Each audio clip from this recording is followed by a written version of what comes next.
সমগ্র বিশ্বের সর্বকালের সর্বযুগের সর্বশ্রেষ্ঠ মহামানব জনাবে মুহাম্মদুর রাসূলুল্লাহ সাল্লাল্লাহু আলাইহি ওয়াসাল্লামের পবিত্র সিরাত জানার উদ্দেশ্যে এই মাহফিলে আমাদেরকে শরীক করলেন। সেই মনিবের দরবারে শুকরগুজার হচ্ছি। আমরা সকলে পড়ছি আলহামদুলিল্লাহ। আপনারা মাহফিলে আসতে পেরে বেজার না খুশি? অল্প না বেশি? সেই রকম বেশি মহব্বতের সাথে পড়েন আলহামদুলিল্লাহ। রব্বানা লাকাল হামদ হামদান কাসীরান তাইয়্যিবান মুবারাকান ফীহি ইয়া রাব্বি লাকাল হামদু কামা ইয়ানবাগি লিজালালি ওয়াজহিকা ওয়া আযীমি সুলতানিকা। আমরা প্রাণ ভরে আমাদের মনিব, আমাদের মালিক, আমাদের রব আল্লাহ সুবহানাহু ওয়া তাআলার শুকরিয়া আদায় করে নিলাম। তিনি দয়া করে আমাদেরকে মাহফিলে উপস্থিত করেছেন। তিনি যদি আমাদেরকে আসতে তৌফিক না দিতেন আমরা কেউ আসতে পারতাম না। এটা ঠিক কিনা? তিনি আজকের এই মাহফিল তার হাবিবের শানে আয়োজিত মাহফিলে যাদেরকে পছন্দ করেছেন কেবলমাত্র তারাই আসতে পেরেছেন। এমন তো হয়েছে 20 মাইল, 25 মাইল, 30 মাইল, 50 মাইল বা তারও অধিক দূরত্ব থেকে লোকেরা এসছেন। আবার এমনও হয়েছে যে ঘরের কাছে, মাহফিলের কাছে, কিন্তু আসার সৌভাগ্য হয়নি। হয়েছে না এমন?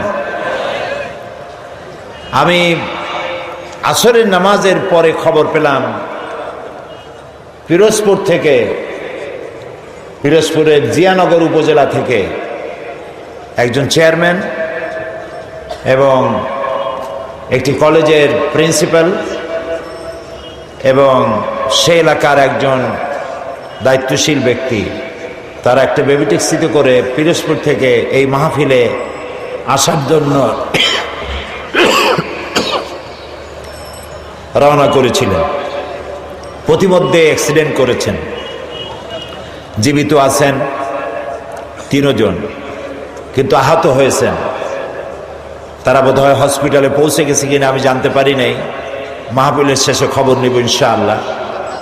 আমি শুরুতে তাদের জন্য দোয়া চাই, আপনারা দোয়া করুন আল্লাহ তাআলা তাদেরকে যেন পূর্ণ সুস্থ করে দেন, হায়াতে তাইয়্যিবা সেহাতে কুল্লিয়া যেন দান করেন। আলোচনার শুরুতে আরো দোয়া করে নিতে চাই। এ মাসটি ডিসেম্বর মাস, মহান বিজয়ের মাস। এ মাসেই 9 মাসের যুদ্ধের পর এদেশের বীর মুক্তিযোদ্ধারা যুদ্ধ করে দেশকে স্বাধীন করেছিলেন। তাদের মধ্য থেকে যারা দুনিয়া থেকে বিদায় হয়েছেন আমরা তাদের আত্মার মাগফিরাত কামনা করি। আল্লাহ তাআলা তাদেরকে সম্মানিত করুন, পুরস্কৃত করুন। এবং যে সমস্ত মুক্তিযোদ্ধারা পঙ্গু হয়েছেন, বেঁচে আছেন, তাদেরকে আল্লাহ সুস্থতা দান করুন। এবং একটি দেশকে স্বাধীন করার ব্যাপারে তাদের যে অবদান, সেজন্য মুক্তিযোদ্ধারা যারা বেঁচে আছেন আল্লাহ যেন তাদেরকে ঈমান সমৃদ্ধ জীবন যাপন করার তৌফিক দান করে দেন। প্রিয় ভাই সব, আমরা এসেছি এমন এক মহান ব্যক্তিকে জানার জন্য, এমন এক মহান সত্তাকে জানার জন্য যাকে না জানলে কিছুই জানা হবে না, এবং যাকে জানলে পরে এই পৃথিবীতে মানুষ হিসেবে জন্মগ্রহণ করেছি এর সার্থকতা লাভ হবে। সেটা মুসলমানদেরও যেমন, সেটা হিন্দু, খ্রিস্টান, বৌদ্ধ যারা তাদের জন্য তেমন, সমস্ত জাতির জন্য আল্লাহ রাব্বুল আলামিন তাকে পাঠিয়েছিলেন। তিনি অন্যান্য নবীদের মতো শুধুমাত্র একটি গোষ্ঠীর জন্য আসেন নাই। তিনি অন্যান্য জাতির মতো, অন্যান্য নবীদের মতো একটা এলাকার জন্য নবী হয়ে আসেন নাই। মুহাম্মদুর রাসূলুল্লাহ সাল্লাল্লাহু আলাইহি ওয়াসাল্লাম এসেছিলেন বিশ্ববাসীর জন্য। সুবহানাল্লাহ। দুনিয়ায় যত নবী আল্লাহ পাঠালেন সমস্ত নবীরা ছিলেন এলাকা ভিত্তিক এবং অঞ্চল ভিত্তিক, ভাষা ভিত্তিক। নবী করিম সাল্লাল্লাহু আলাইহি ওয়াসাল্লাম সম্পর্কে আল্লাহ তাআলা বলেছেন, কুল ইয়া আইয়ুহান নাসু ইন্নী রাসূলুল্লাহি ইলাইকুম জামিআ। হে নবী, আপনি বলুন, হে মানব গোষ্ঠী, আমি আল্লাহর পক্ষ থেকে তোমাদের সকলের জন্য রাসূল হয়ে এসেছি। সুবহানাল্লাহ। কোন সময়ের জন্য? যখন তিনি এসেছিলেন সেই সময়ের জন্য, নাকি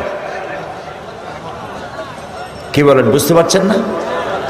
নবীজি তিনি পৃথিবীতে এসেছিলেন কিয়ামত পর্যন্ত এই পৃথিবীতে যত মানুষ আসবে সমস্ত মানুষের জন্য আল্লাহ তাআলা তাকে রাসূল করে পাঠিয়েছেন। সুবহানাল্লাহ। এই পৃথিবীতে যদি প্রশ্ন করা হয় মানুষের জন্য সবচাইতে বেশি জরুরি কি জিনিস, তাহলে আপনি কি জবাব দিবেন? এক একজন এক এক রকমের জবাব দিবেন। কেউ বলবেন জরুরি ভাত, কেউ বলবেন রুটি, কেউ বলবেন পানি, কেউ বলবেন বাতাস, কেউ বলবেন অক্সিজেন। কিন্তু মূল জবাব কি? আসল জবাবটা কি? আসল জবাব হচ্ছে এই পৃথিবীতে মানুষের জন্য সব থেকে বেশি জরুরত হচ্ছে রিসালাত, নবুয়ত। কারণ আল্লাহ তাআলা আমাদেরকে সৃষ্টি করেছেন কোন পথে চললে পরে আমরা আল্লাহর নৈকট্য লাভ করতে পারবো। আমরা যে পৃথিবীতে এসেছি, আমাদের কি পৃথিবীতে চিরকাল থাকবো না আমাদেরকে যেতে হবে? জবাব দেন। কার কাছে ফিরে যেতে হবে? সেই যে আল্লাহর কাছে ফিরে যেতে হবে, সেজন্য আল্লাহ রব্বুল আলামিন আমাদেরকে অন্ধকারে ছেড়ে দেননি, আমাদের জন্য পথের দিশা দিয়েছেন। আর সেজন্য তিনি নবী পাঠিয়েছেন। আদম আলাইহিস সালাম থেকে শুরু করে মুহাম্মদুর রাসূলুল্লাহ, সবাই বলেন সাল্লাল্লাহু আলাইহি ওয়াসাল্লাম, তার পর্যন্ত যত নবী পাঠালেন সমস্ত নবীদেরকে আল্লাহ পাক নবুয়ত দিয়েছেন, নবী করে পাঠিয়েছেন। তাদের কোনো ভুল নাই, তাদের কোনো গুনাহ নাই, তারা সবাই মাসুম, তারা বেগুনাহ। এই নবীদের মধ্যে সর্বশেষ এবং সর্বশ্রেষ্ঠ নবী হলেন মুহাম্মদ রাসূলুল্লাহ সাল্লাল্লাহু আলাইহি ওয়াসাল্লাম। নবী করিম সাল্লাল্লাহু আলাইহি ওয়াসাল্লামকে আল্লাহ তাআলা এমন একটা সময় পাঠালেন যখন গোটা পৃথিবীতে মানুষ ছিল ধ্বংসের দ্বার প্রান্তে। চুরি, ডাকাতি, জেনা, ব্যভিচার, হত্যা, ধর্ষণ, এমন কোনো পাপ নাই যা মানুষ করতো না। যেই দেশে রাসূল আসলেন সেই দেশে মানুষ, তাদের চিন্তা ছিল যে আমি মানুষকে খুন করব না কেন, লুট করব না কেন, মিথ্যা কথা বলবো না কেন, নারী অপহরণ করব না কেন। এর কোনো যুক্তিসঙ্গত কারণ তাদের জানা ছিল না, সবটাই তারা বৈধ মনে করত। এবং কতটা জাহিল ছিল যে এই গোত্রের লোকেদের উটের পানি খাওয়ার আগে আর এক গোত্রের লোকের উটের পানি খাওয়াইল কেন? এই অপরাধে তারা একে অপরের বিরুদ্ধে গোত্রে গোত্রে লড়াই হয়েছে বছরের পর বছর, যুগের পরে যুগ। এরকমের জেহালাতে পরিপূর্ণ ছিল সমাজ। অর্থাৎ পৃথিবী ছিল এক ধ্বংসের প্রান্তে। এই ধ্বংস থেকে বাঁচানোর জন্য আল্লাহর রহমত ছাড়া আর কোনো উপায় ছিল না। সেরকম একটি সময় আল্লাহ রাব্বুল আলামিন তার রহমত পাঠালেন। আল্লাহ তাআলা কোরআনে কারিমে বলছেন, ওয়ামা আরসালনাকা ইল্লা রাহমাতাল লিল আলামিন। হে নবী, আমি আপনাকে গোটা সৃষ্টি জগতের জন্য আমার রহমত করে পাঠিয়েছি। সুবহানাল্লাহ। প্রিয় ভাই সব, আমি সেই রসুলের কথা আপনাদেরকে শোনাতে এসেছি যিনি আকাশের নিচে জমিনের উপরে সব থেকে শ্রেষ্ঠ মানুষ, জাত থেকে শ্রেষ্ঠ পৃথিবীতে আর কেউ। আমি আপনাদের সামনে এমন এক মহান ব্যক্তিত্বকে জানাতে এসেছি যিনি, যার মর্যাদা শুধু আকাশের নিচে নয়, আল্লাহর আরশের নিচে, জমিনের উপরে, আল্লাহর পরেই যার মর্যাদা, সুবহানাল্লাহ বলবেন না? তার সম্পর্কে। তবে তার সম্পর্কে আলোচনা করা আমার মতো আকিঞ্চন, আমার মতো ছোট্ট, নগণ্য, সামান্য জ্ঞানের অধিকারী কিভাবে এত বড় বিশাল ব্যক্তিত্ব সম্পর্কে আপনাদের সামনে আমি তুলে ধরব। ওমা তৌফিকি ইল্লা বিল্লাহ। আমি বলে থাকি, আটলান্টিক মহাসাগর, প্রশান্ত মহাসাগরের পানি যদি কেউ মাপতে যায় চামচ দিয়ে, তাহলে তাকে কি মনে করা হবে? তার সুস্থতা, মস্তিষ্কের সুস্থতা সম্পর্কে চিন্তা করতে হবে। আটলান্টিক মহাসাগরের পানিও হয়তো একদিন চামচ দিয়ে মাপা হয়তো সম্ভব হতেও পারে, কিন্তু নবী করিম সাল্লাল্লাহু আলাইহি সাল্লামের জীবন আলেখ্য, তার পবিত্র জীবন আলোচনা করে শেষ করা যাবে না। সুবহানাল্লাহ বলেন। এই পৃথিবীতে কত রাজা বাদশাহ এসেছেন, কত রঙ্গমঞ্চ তারা তৈরি করেছেন, কত দার্শনিক, কত বৈজ্ঞানিক, কত সাহিত্যিক, কত কবি পৃথিবীতে এসেছেন, কিন্তু মানুষের কাছে গ্রহণযোগ্য আদর্শ নিজের চরিত্র দিয়ে কেউ দেখায় যেতে পারেননি।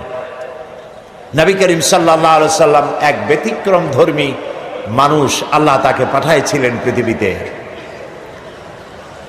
তার জীবন দুই রকম ছিল না। দুনিয়ার সব নেতাদের জীবন হয় দুই রকম সাধারণত। একটা হচ্ছে পাবলিক ক্যারেক্টার, আর একটা হলো পার্সোনাল ক্যারেক্টার। একটা ব্যক্তিগত জীবন, ব্যক্তিগত চরিত্র, আর একটা মানুষকে দেখাবার মতো চরিত্র।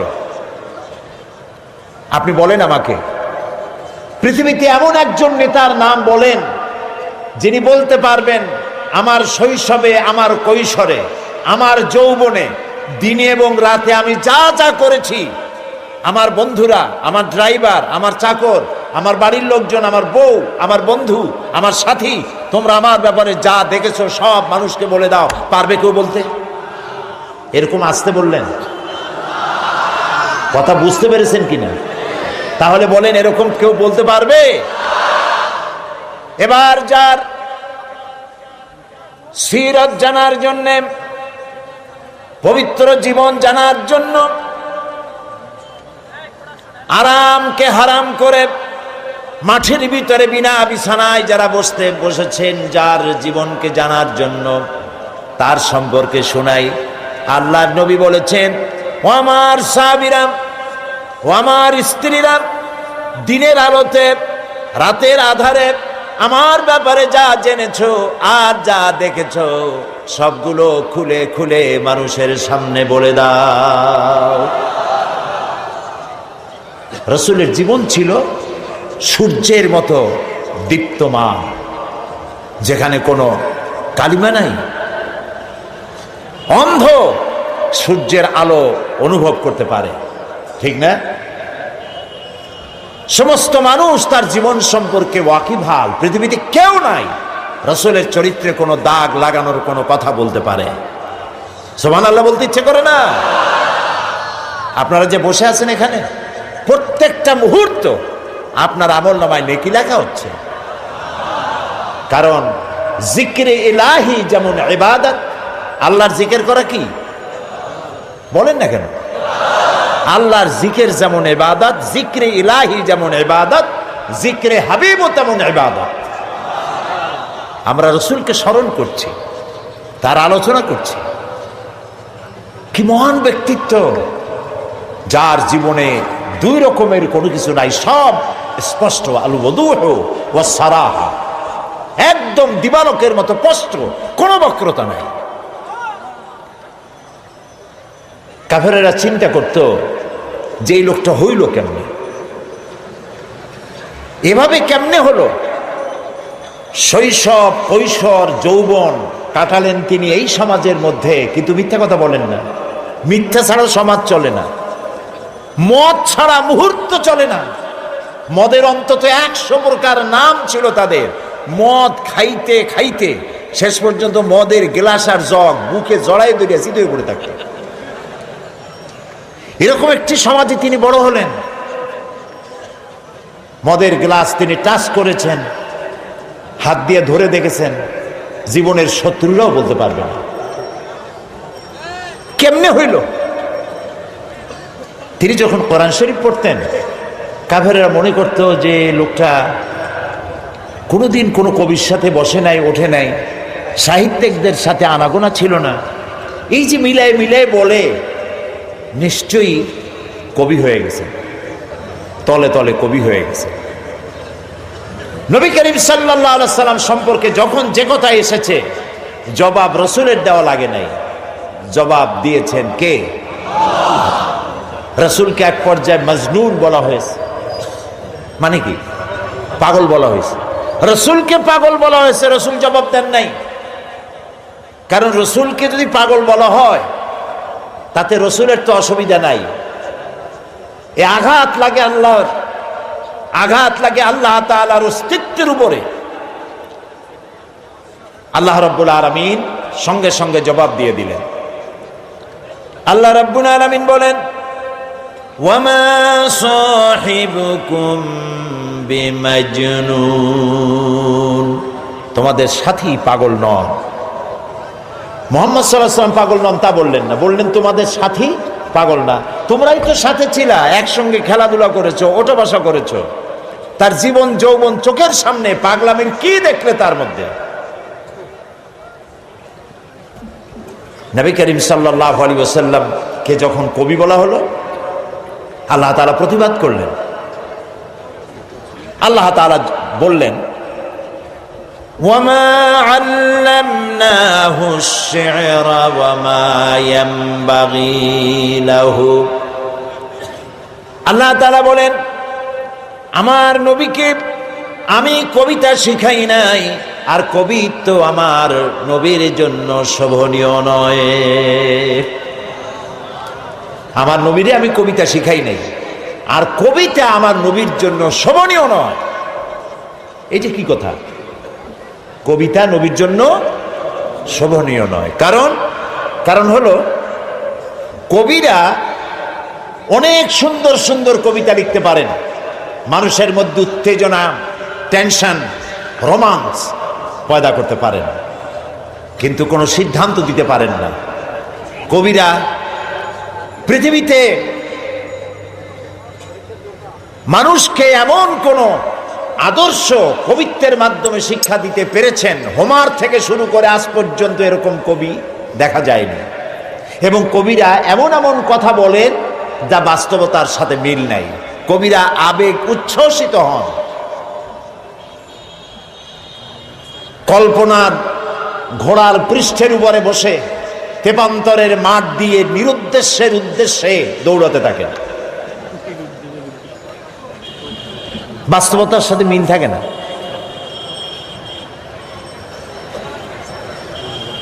যেমন আমি একটু দেখাই, দৃষ্টান্ত দিলে বুঝতে সুবিধা। কি বলেন? আমাদের জাতীয় কবি কাজী নজরুল ইসলাম, আমি তার জন্য দোয়া করি, সব সময় মনে আসলেই দোয়া করি। আল্লাহ তাআলা তার দোয়াটা কেমনি কবুল করলেন দেখলেন? তিনি বলেছিলেন, মসজিদেরই পাশে আমার কবর দিও ভাই, যেন সকাল সন্ধে মুয়াজ্জিনের আজান শুনতে পাই। দোয়া কবুল হয়েছে? তাও কথা কয় না লোকেরা। ওইখানে বিশ্ববিদ্যালয়ের মসজিদের পাশে তার কবর হয়েছে, সকাল সন্ধ্যা আজান শুনতেছে। ওইখানে আর এক শয়তানের কবরও দিতে চাইছিল। দেখেন, কাজী নজরুল ইসলাম, আমার মন বলে এমন সময় তিনি কলম ধরেছিলেন যখন মুসলমানদের পক্ষে কলম ধরার লোক ছিল না। শুধুমাত্র আল্লাহর নবীর নামে, নবীর শানে যেসব নাত রচনা করেছেন, যেসব গজল কবিতা রচনা করেছেন, আল্লাহ ইচ্ছে করলে এর বদৌলতে তাকে জান্নাত দিয়ে দিবেন। আল্লাহ যেন দয়া করে নজরুলকে জান্নাত দান করেন, আমরা বলি আমিন। নজরুল ইসলামের কথা আনলাম কেন?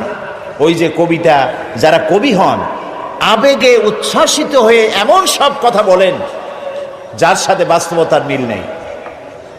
যেমন তিনি এক জায়গায় লিখেছেন, মোর প্রিয়া হবে এসো রানী, দেব খোবায় তারার ফুল। এখন সত্যিই যদি ওনার যার প্রতি লক্ষ্য করে নিয়ে কবিতা লিখেছেন, যদি সত্যি ওই মহিলাকে তিনি প্রিয়তমা হিসাবে পেতেন, তো আকাশের তারাগুলি খোপায় দিয়ে দিতে পারতেন।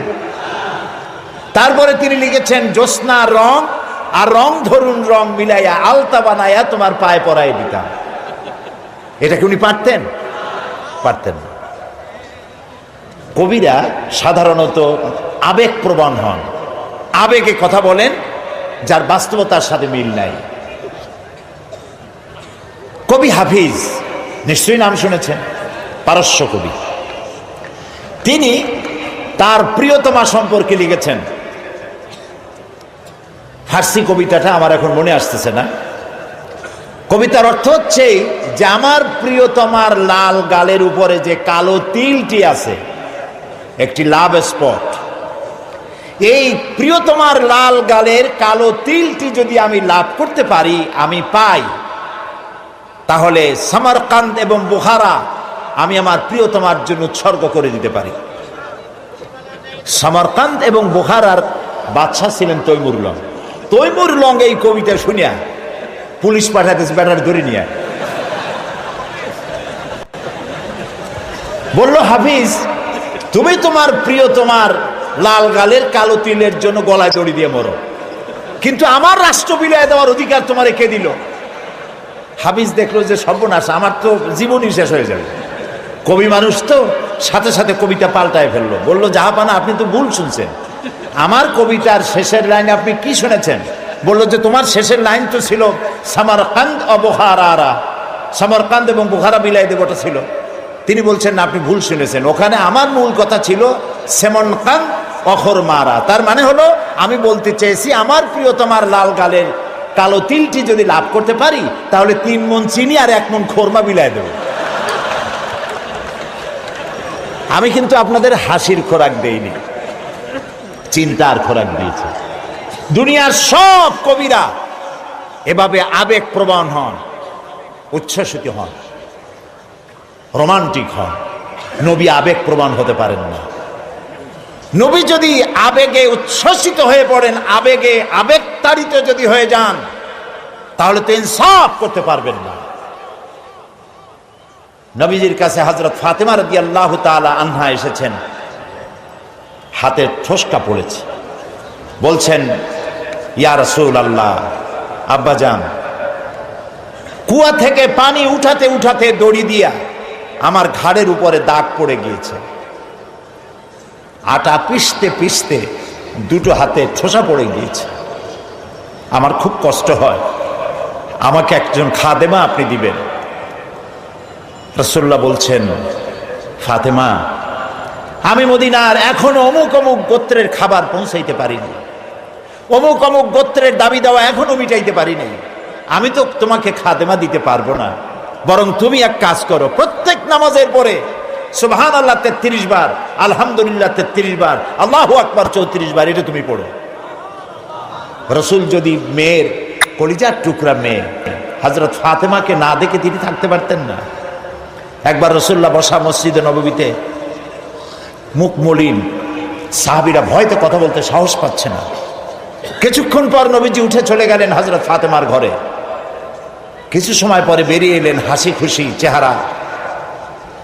সাহাবায়ে কেরাম জিজ্ঞেস করলেন, হে রাসূল, এখন তো আমাদের জান ফিরে আসছে, আমরা তো হতাশ হয়ে গেছিলাম, আপনার মুখ মলিন দেখে ভয় তো অস্থির হয়ে গেছে। কি কারণে মুখ কালো ছিল? কেন আপনি অশান্তি ভোগ করছিলেন? আর কিভাবে আপনার শান্তি ফিরে এলো? নবীজি বললেন, সাহাবীরা ওদের মধ্যে একটু মনোমালিন্য হয়েছিল, আমি কষ্ট পাচ্ছিলাম। ওদের মধ্যে, বুঝতে পারছেন, হযরত ফাতেমা, হযরত আলী, ওদের মধ্যে একটু মনোমালিন্য হয়েছিল, আমি কষ্ট পাচ্ছিলাম।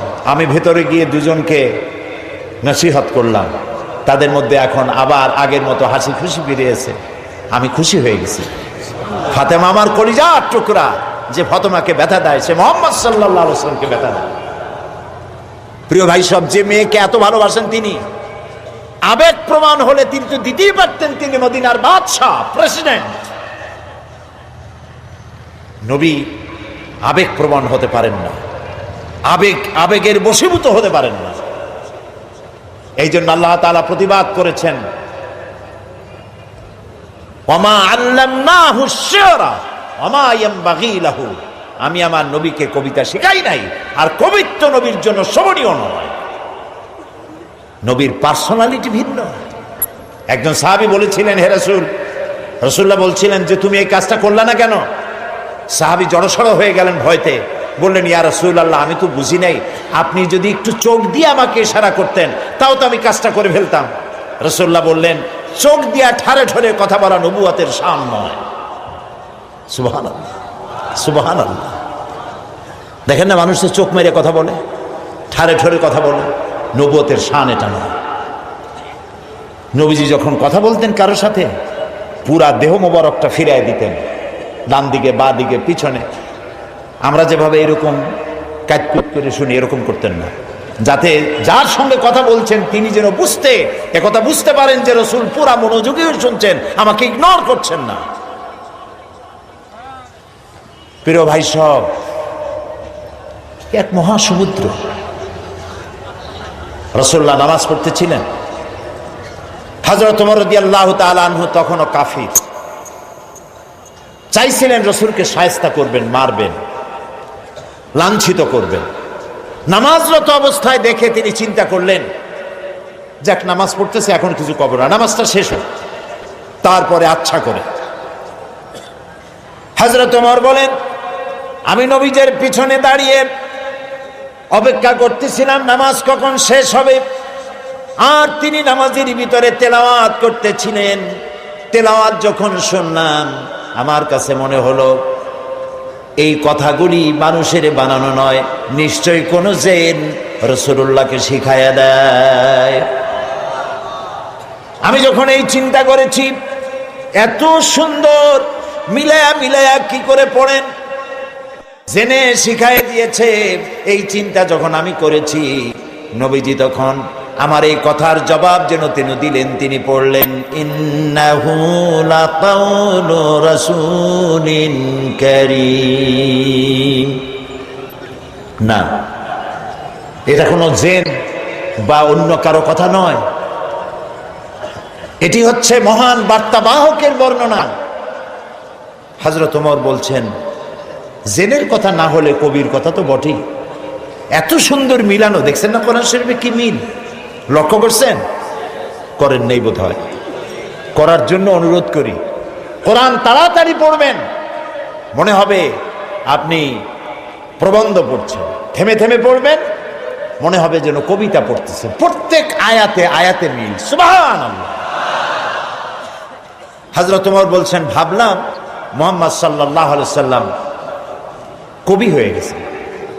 হযরত ওমর বলেন, যেই না চিন্তা করলাম মনে মনে মুহাম্মদ সাল্লাল্লাহু আলাইহি সাল্লাম কবি হয়ে গেছেন, অমনি তিনি আমার এই কথার জবাব যেন তিনি দিলেন। তিনি পড়লেন, ওয়ামা হুয়া বিকাউলি শাইরিন কালিলাম মা তুমিনুন। না না, এটা কোনো কবির কথা নয়। হযরত ওমর বলে, সর্বনাশ, তাহলে তো শুধু কবি না, গণকও। আমার মনের কথা বুঝলো কেমনে? তো জাদুকর হয়ে গেছে, গণক হয়ে গেছে। হযরত ওমর বলেন, যখন আমি মনে মনে চিন্তা করলাম গণক হয়ে গেছেন, অমনি নবীজি আমার সে কথারও জবাব দিয়ে দিলেন। তিনি পড়লেন, ওয়ালা বিকাউলি কাহিনিন কালিলাম মা তাযাক্কারুন। না না, এটা কোনো গণকের কথা নয়, তোমরা খুব কমই উপদেশ গ্রহণ করে থাকো। হযরত ওমর বলেন, আমার মনে হচ্ছিল আমার পায়ের তলা থেকে মাটি সরে যাচ্ছে। কি আশ্চর্য কথা! যা বলি মনে মনে তারই জবাব আসে। নামাজের মধ্যে কি করে বোঝেন তিনি? হযরত ওমর বলেন, প্রত্যেকটি কথার জবাব, মনের প্রশ্নের জবাবগুলি যখন আসতেছিল, তখন আমার চোখের সামনে বিরাট একটা জিজ্ঞাসাবোধক চিহ্ন ঘুরতেছিল। এটা জেনের কথা নয়, কবির কথা নয়, গণকের কথা নয়, তবে এটা কি? যেই না চিন্তা করেছি তবে এটা কি, অমনি নবীজি তেলাওয়াত করলেন তানজিলুম মির রাব্বিল আলামিন। আল্লাহ রাব্বুল আলামিনের নাযিলকৃত কিতাব। হযরত ওমর বলছেন, আমার মনে হচ্ছিল ঈমান ইসলাম তার শিকড় শুদ্ধ আমার কলিজার মধ্যে ঘেরে বসতেছে,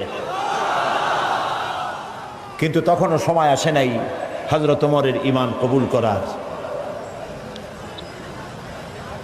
প্রিয় ভাই সব, রাসূলকে আল্লাহ রাব্বুল আলামিন পৃথিবীতে পাঠালেন এজন্য নয়, তিনি আমাদেরকে মেসাক করা শুধু শিখাবেন, তিনি আমাদেরকে শুধু দাড়ি আর টুপির কথা বলবেন। একটি সমাজ বিপ্লব, একটি রাষ্ট্র বিপ্লব করার জন্য পাঠিয়েছেন। চুরি, ডাকাতি, জেনা, ব্যভিচার, হত্যা, ধর্ষণে ভরপুর সমাজ, এখানে এসেছেন তিনি। এই জাতির উপায়, এ মানুষ বাঁচবে কি করে, এর লক্ষ্য কি, উদ্দেশ্য কি, যাবে কই? আহারে, গরিবদের বাঁচার কোনো অধিকার নাই।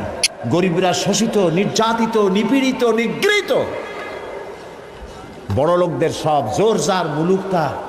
আর নারী, নারীর জীবনের তো কোনো দামই নাই। নারী হয়ে জন্মগ্রহণ করাই আজন্ম পাপ। মেয়ে হয়ে জন্মগ্রহণ করেছে, আষাঢ় মেরে মেরে ফেলতেছে। রাসূল এই জিনিসগুলি দেখলেন, নিজের চোখে অবলোকন করলেন। একটা ব্যতিক্রমী স্বভাব দিয়ে তিনি তৈরি হচ্ছেন। লোকেরা লক্ষ্য করল, এক পর্যায়ে মক্কার লোকেরা রাসূলের নাম ভুলে গেল। নাম ছিল কি? নাম কি? মুহাম্মদ। বলেন নাম কি? সবাই বলেন সাল্লাল্লাহু আলাইহি ওয়াসাল্লাম। মনে থাকে যেন, রাসূলের নাম যখন শুনবেন, যখন পড়বেন, কি বলবেন? ভুলে যাবেন না। লোকেরা নাম ভুলে যেতে বসলো কেন? তিনি পরিচিত হলেন আল আমিন বলে। লোকেরা বলা শুরু করলো, এই ঘটনার জন্য যাও আল আমিনকে বলো, চলো আল আমিনের কাছে যাই, ওই যে আল আমিন আসতেছে। বিশ্বাসী হিসাবে পরিগণিত হলেন সকলের কাছে, বিশ্বাসী, এবং নাম আরো হলো সাদেক, সত্যবাদী। নবীজি যখন মক্কা থেকে হিজরত করে মদিনায় যান, যাওয়ার সময় হযরত আলীকে বলেছিলেন, আলী, আল্লাহ তাআলা অর্ডার করেছেন আমাকে মদিনায় যাওয়ার জন্য হিজরত করে, তুমি আমার বিছানায় শুয়ে থাকো, আর একটা কাগজ কলম নাও, একটা লিস্ট তৈরি করো। হযরত আলী বলেন, আমি লিস্ট আমানতে। সেই আমানত যারা রাখছে অধিকাংশ কাফেরের আমানত রাখছে। কার কাছে? মুহাম্মদ সাল্লাল্লাহু আলাইহি ওয়াসাল্লামের কাছে আমানত রেখেছে। কেন?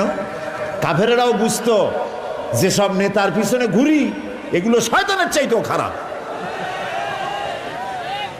মুহাম্মদ সাল্লাল্লাহু আলাইহি ওয়াসাল্লামের সাথে বিরোধিতা করি নেতাদের জ্বালায় পড়িয়া। আসলে তার মতো ভালো মানুষ আকাশের নিচে, জমিনের উপরে আর নাই। কাফেরেরাও বুঝতো।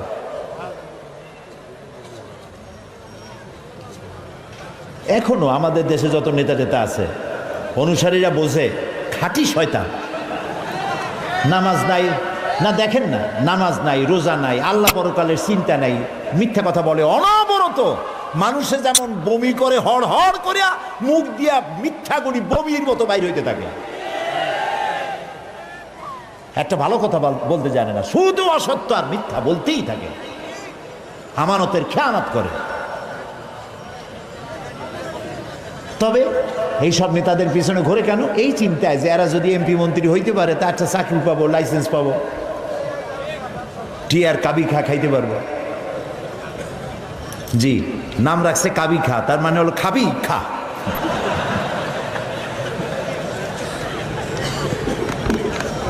নবী করিম সাল্লাল্লাহু আলাইহি ওয়াসাল্লাম, আপনার আমার জীবন, আমাদের মা বাপের জীবন উৎসর্গ হোক রাসূলের কদম মোবারকের উপরে। সারাটা দুনিয়া ঋণী তার কাছে, তার স্বভাব চরিত্রের কাছে। মুহাম্মদুর রাসূলুল্লাহ সাল্লাল্লাহু আলাইহি ওয়াসাল্লাম এই সমাজে বড় হলেন, বেড়ে উঠলেন, লক্ষ্য করলেন এদের বাঁচাবো কেমনে, উপায় কি? তিনি গারে হেরায় চলে গেলেন। ওটার নাম জাবালে নূর। আমরা গারে হেরা বলি, কিন্তু মক্কা শরীফে যে গারে হেরা কইলে কেউ চেনবে না। জাবালে নূর, ওই জাবালে নূরে উঠলেন, অনেক উঁচা। আল্লাহ দয়া করে আমাকে একবার ওঠার তৌফিক দিয়েছিলেন, একবার উঠছি। তাতেই তখন তো আমার শরীর টরীর অনেক ভালো ছিল, ভালো মানে মোটা ছিলাম বেশি। উঠতে গিয়ে 3 বোতল পেপসি খাওয়া লাগছে, আর 2-3 দিন উরুতে ব্যথা ছিল। তাহলে চিন্তা করেন কত উঁচা।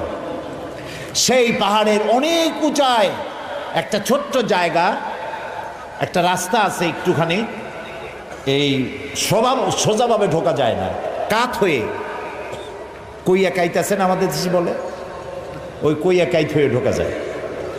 এবং ওখানে একটা জায়গা আছে যেখানে 2 জন একসাথে নামাজ পড়তে পারে, এরকম একটা গুহা। সেখানে নবী করিম সাল্লাল্লাহু আলাইহি ওয়াসাল্লাম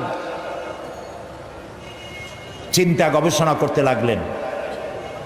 যেদিন বয়স 40 বছর পূর্ণ হয়ে গেল, আল্লাহ রাব্বুল আলামিন তাকে নবুয়তের মর্যাদা দিয়ে দিলেন।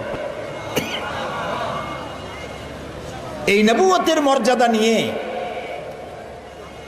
তিনি নেমে আসতেছেন। ভয় পেলেন। জিবরাইলকে তো জীবনে দেখেন নাই, হযরত জিবরাইলকে দেখেছেন। জিবরাইল বলেছেন ইকরা, পড়ো। তিনি বলছেন যে আমি পড়তে জানি না। আবারও বললেন ইকরা, পড়ো, বলছেন জানি না পড়তে। তৃতীয়বার তিনি বুকের সাথে জড়িয়ে ধরলেন, এমন ভাবে জড়িয়ে ধরলেন নবী করিম সাল্লাল্লাহু আলাইহি ওয়াসাল্লাম ব্যথা পেলেন এবং তিনি পড়তে পারলেন। নেমে এসে স্ত্রী হযরত খাদিজাতুল কুবরা রাদিয়াল্লাহু তাআলা আনহাকে বললেন আমাকে ঢেকে দাও। তাড়াতাড়ি করে চাদর এনে তিনি ঢেকে দিলেন। নবী করিম সাল্লাল্লাহু আলাইহি ওয়াসাল্লামের চোখের মধ্যে ভীর ছাপ। হযরতে খাদিজা ভীত সন্ত্রস্ত হলেন, জিজ্ঞেস করলেন আবাল কাসেম আপনার কি হয়েছে? তিনি ঘটনা শোনালেন। হযরত খাদিজা কি বলতেছেন শোনেন। হযরত খাদিজা বলছেন ইয়া আবাল কাসেম, হে কাসেমের পিতা, আপনার ঘাবড়াবার কোনো কারণ নাই। কোন দুষ্ট জিন, কোন দুষ্ট শয়তান আপনাকে অনিষ্ট করতে পারে না, কারণ আপনি সত্যবাদী। আপনাকে কোন দুষ্ট জিন, কোন শয়তান আপনাকে অনিষ্ট করতে পারে না, কারণ আপনি আত্মীয়তার হক আদায় করেন। আপনি এতিমকে, মিসকিনকে খেতে দেন, আপনি বিধবাকে আশ্রয় দেন, আপনার ক্ষতি কেউ করতে পারে না।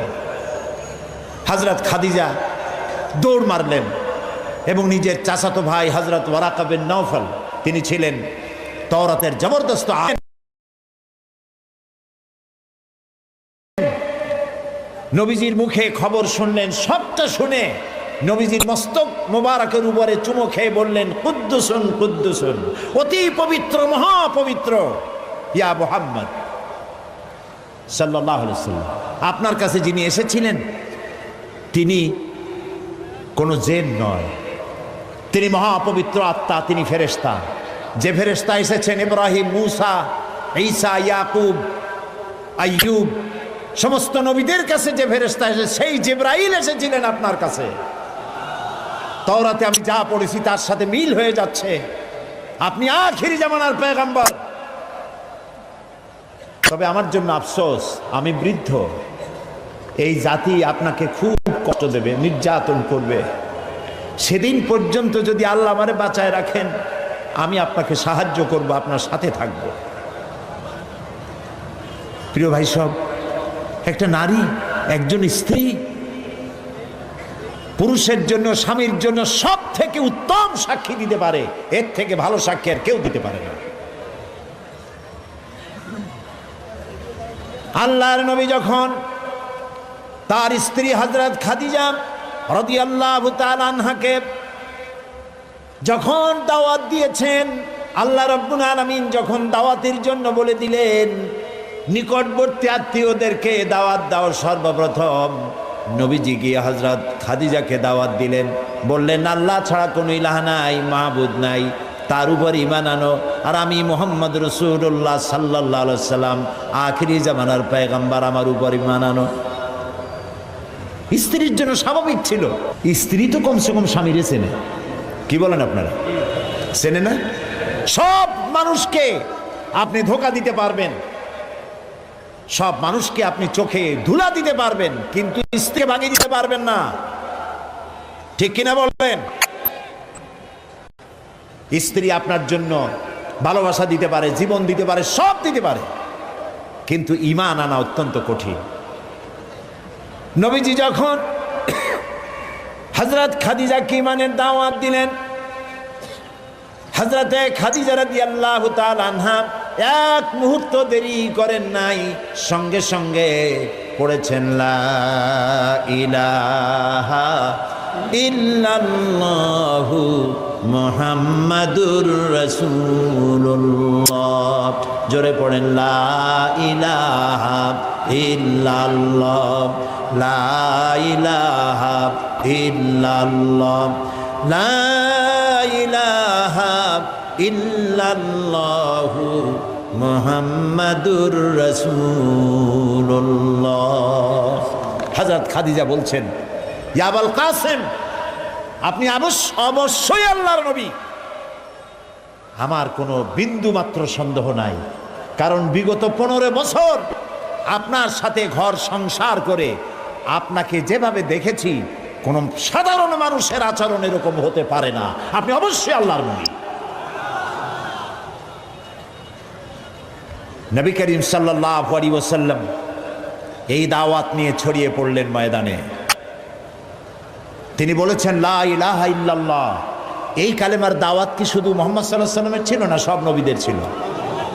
দুনিয়ার সব নবীদের একটাই স্লোগান ছিল,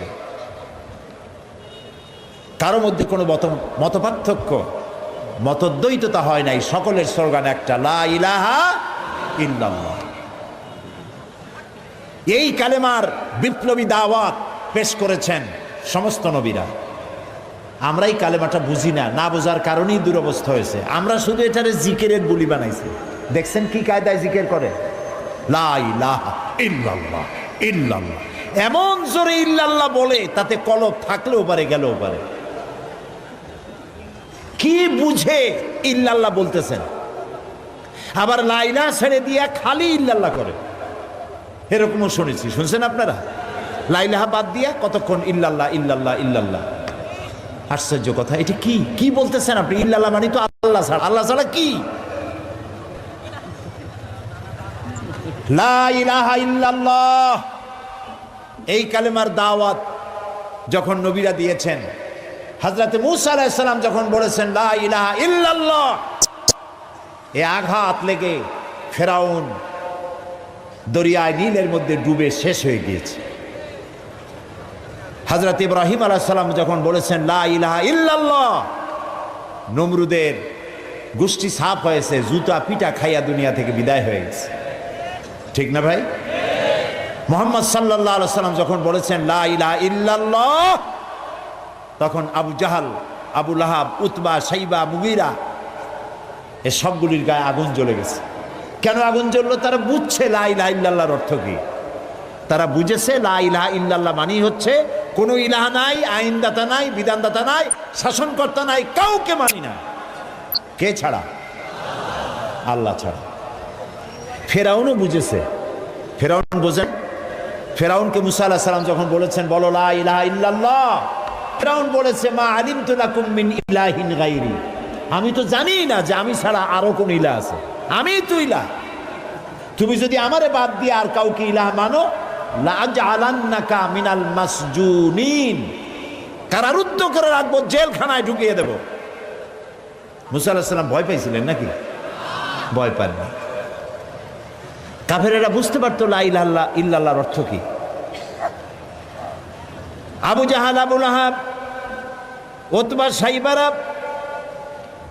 হযরত আবু তালেব নবী করিম সাল্লাল্লাহু আলাইহি সাল্লামের চাচা আবু তালেবের কাছে গিয়ে বলেছে, আবু তালেব রসুলকে বলো, মুহাম্মদ সাল্লাল্লাহু আলাইহি সাল্লামকে বলেন তিনি যেন লা ইলাহা ইল্লাল্লাহর দাওয়াত না দেন, এর বিনিময়ে যত টাকা লাগে, যে সুন্দরী মেয়ে পছন্দ করবে সেই মেয়ে তার সাথে বিয়ে দিয়ে দেব।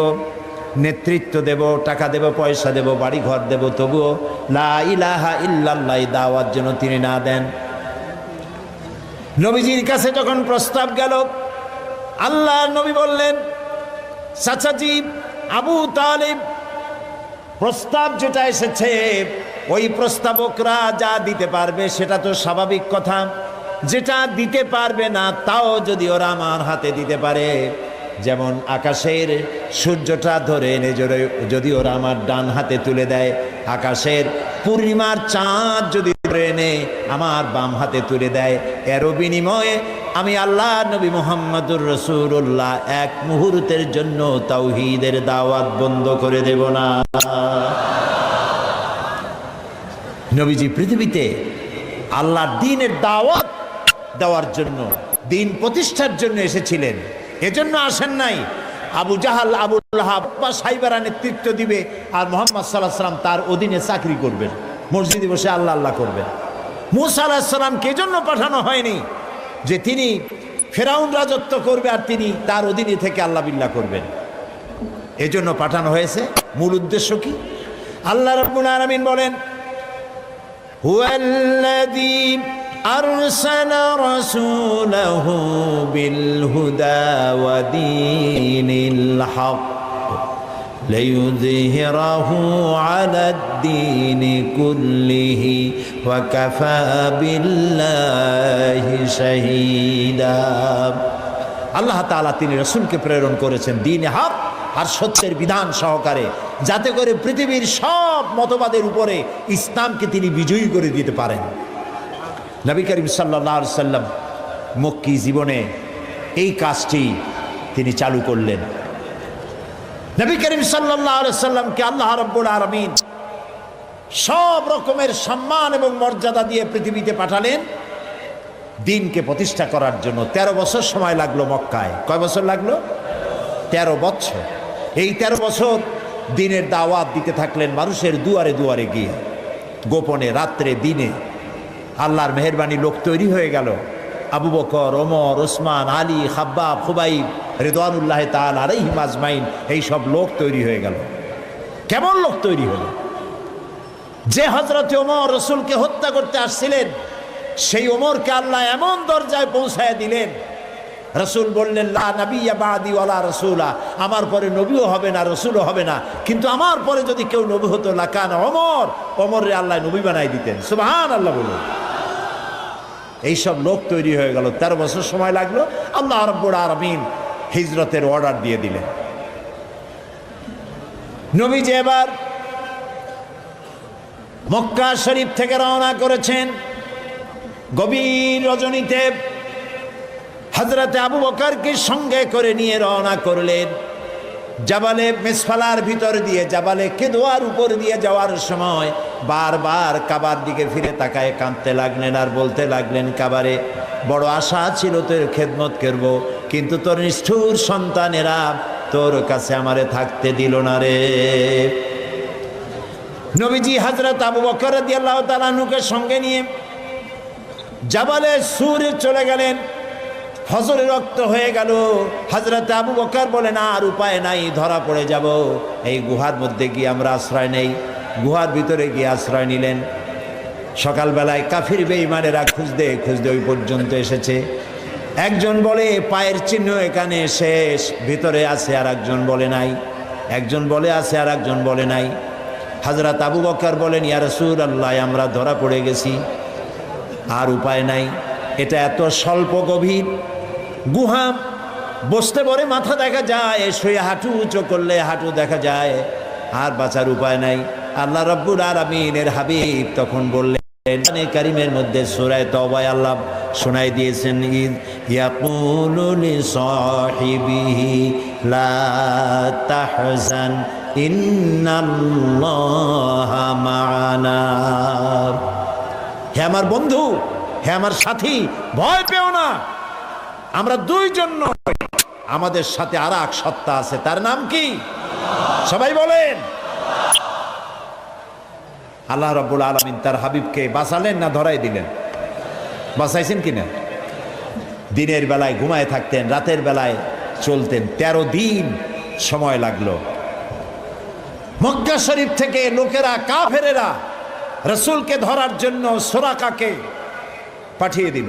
সুরাকা চলল ধরার জন্য, অশ্ব পৃষ্ঠে সওয়ার হয়ে দৌড়াতে দৌড়াতে রাসূলের কাছে চলে গিয়েছে। হযরত আবু বকর বলছেন, ইয়া রাসূলুল্লাহ, আবার ধরা পড়ে গেলাম, এই লোক কেমনে ছাড়ি? আবার পিছনে দৌড়ানো আরম্ভ করেছে। আবার কিছু দূর গিয়ে দুটি পা, ঘোড়ার পা সামনের দিকে টেনে যেতে লাগলো। এবার বলল, আমি ক্ষমা চাই। রাসূল বললেন, মাফ করলাম, ফিরে যা। আবার যখন ঘোড়ার পা উঠে আসলো, সুরাকা তখন চিন্তা করলো, 100 লাল উট কেমনে ছাড়িয়ে যায়। আবার পিছনে আরম্ভ করছে দৌড়। এবার যখন কাছাকাছি এসেছে, সুরাকার ঘোড়ার 4টা পাই মাটির তলায় নামা শুরু হয়ে গেছে। সুরাকা বলছে, আমি মাপ চাই, আমাকে ক্ষমা করে দিন। রাসূলুল্লাহ ফিরে তাকালেন, বললেন, সুরাকা, এখনো তোমার বিশ্বাস হয় না যে আমি আল্লাহর নবী? সুরাকা বলছেন, হ্যাঁ। নবীজি তাকে ক্ষমা করলেন। ঘোড়া শুদ্ধ উপরে উঠে আসলো। সুরাকা চিন্তা করলো, একেবারে খালি হাতে ফিরবো? দেখেন কি কত বড় খারাপ মানুষ। সুরাকা বলছে, মুহাম্মদ সাল্লাল্লাহু আলাইহি সাল্লাম, আচ্ছা আমি যে ধরলাম না, আমি ফিরে যাব এখন, কিন্তু আমি যে আপনাকে ধরলাম না, সেজন্য আপনি আমার কিছু দেবেন না? মানুষ কত খারাপ হতে পারে চিন্তা করে। নবীজি রাগ করলেন না। নবীজি বললেন, হ্যাঁ দেব। কি দেবেন? নবীজি বললেন, তোমাকে আমি পারস্য সম্রাটের মুকুট তোমার মাথায় পরিয়ে দেওয়া হবে। সুরাকা মুখটা মলিন হয়ে গেল। কিভাবে সম্ভব? কইল কি? এটা কি সম্ভব কথা? যিনি রাতের আধারে একজন লোক নিয়ে কোন রকম করে আত্মগোপন করে চলে যাচ্ছেন, নিজের জন্মভূমি ছেড়ে পারস্য সম্রাটের মাথার মুকুট এনে আমারে দেবে, এটা একটা কথা হইল? কিছু দেবেন না তাই কর। মন খারাপ করে সে চলে গেল। নবী করিম সাল্লাল্লাহু আলাইহি সাল্লামের ইন্তেকালের পর হযরত আবু বকর ক্ষমতা এলেন, তারপরে হযরত ওমর ক্ষমতা এলেন। হযরত ওমরের জামানায় পারস্য বিজয় হলো, আর গনিমতের মালের সাথে পারস্য সম্রাটের মুকুটও এসে সামনে হাজির হয়ে গেল। হযরত ওমর লক্ষ্য করে দেখলেন গনিমতের মালের মধ্যে হীরা মণিমুক্তা খচিত চকচক করছে, পারস্য সম্রাটের মাথার মুকুট। হযরত ওমর বললেন, কেউ চলে যাও তো, সুরাকাকে ডেকে নিয়ে আসো। সুরাকা তখন বুড়ো হয়ে গেছে, দাড়ি চুল পেকে বৃদ্ধ হয়ে গেছে।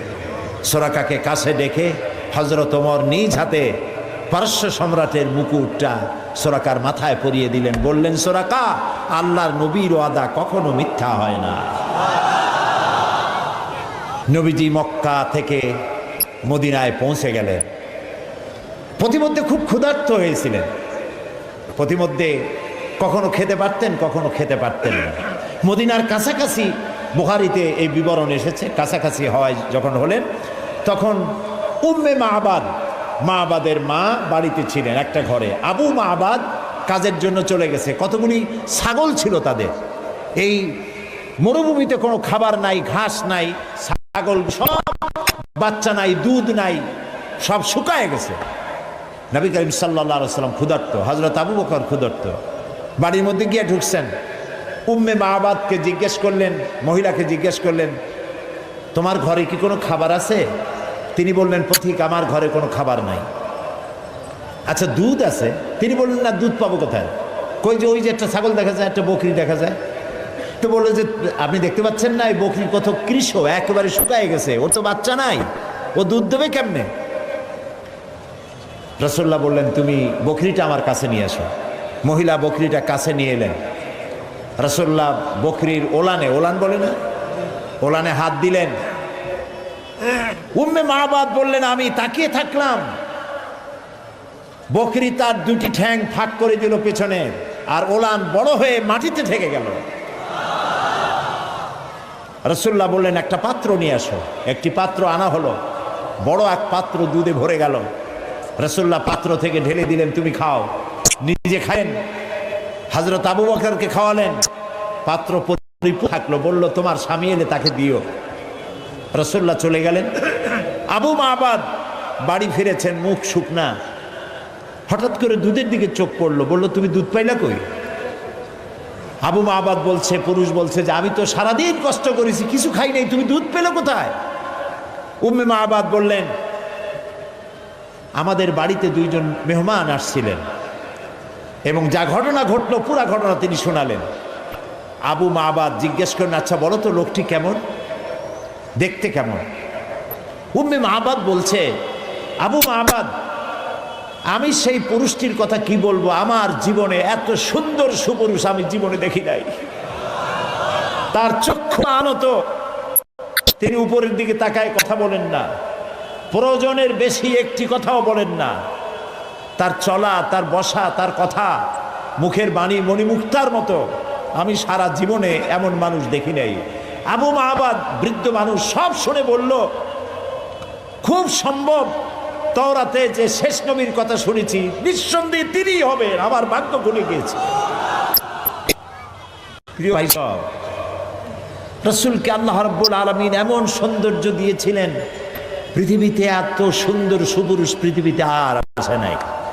এই দুনিয়ার কোন শিল্পী তার তুলি দিয়ে রং দিয়ে এত সুন্দর ছবি আঁকাইতে পারবে না পৃথিবীর কোনো মানুষ। কারণ এই ছবি এঁকেছিলেন যিনি, তিনি শিল্পীর শিল্পী। তিনি কে?